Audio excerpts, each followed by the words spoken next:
Hello বন্ধুরা, আসসালামু আলাইকুম। তোমরা সবাই কেমন আছো? আশা করি ভালো আছো। আমিও ভালো আছি। আজকে আমি মুসুরির ডাল আলু দিয়ে ডিম রান্না করব।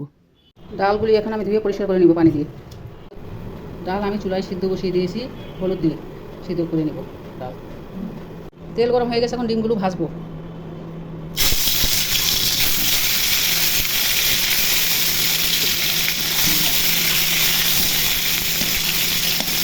আলুগুলো আমি ছোটো ছোটো করে কেটে নিয়েছি, ধুয়ে পরিষ্কার করে নিয়েছি। এখন ভেজে নিব।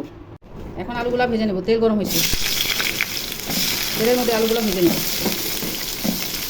তেল গরম হয়ে গেছে, শুকনো মরিচ ফোড়নে দিব, একটা তেজপাতা দিয়ে দিব, কিছু জিরা ফোড়নে দিয়ে দিব। ভেজে জিরাটা ফোড়নে দিলে খাওয়াতে স্বাদটা অনেক বেশি আসে। জিরাটা ভাজা হয়েছে, এখন পেঁয়াজ কুচি দিয়ে দিব।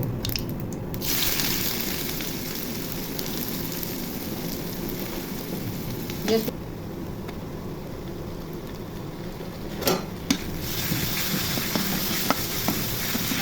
আদা রসুন ভাজা হয়ে গেছে, এখন হলুদ মরিচ ধনিয়া।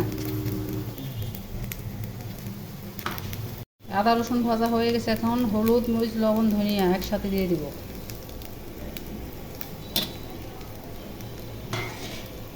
পানি দিয়ে কষে নেব।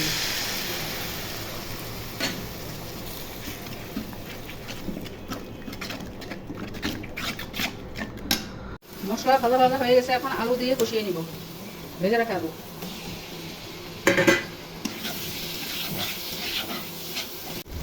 অল্প একটু পানি দিয়ে দিব।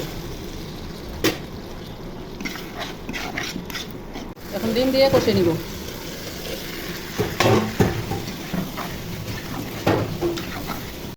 এই অবস্থাতে টমেটো দিলে ভালো হতো। আমার কাছে টমেটো নাই, আমি দিই নি। আপনাদের কাছে যদি থাকলে দিয়ে দেবেন। টমেটো দিলে খেতে বেশি ভালো হবে। এখন সিদ্ধ করা সেই ডালগুলো এখন দিয়ে দিব।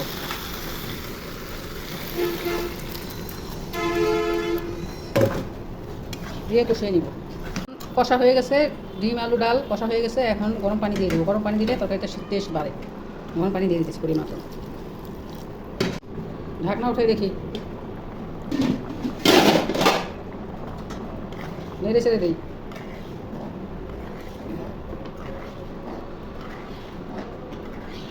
ঢাকনা উঠে দেখি কী অবস্থা। এই অবস্থাতে জিরার গুঁড়ি দিয়ে দিব, নেড়ে ছেড়ে দিব। গরম মশলার গুঁড়ি দিয়ে দিব।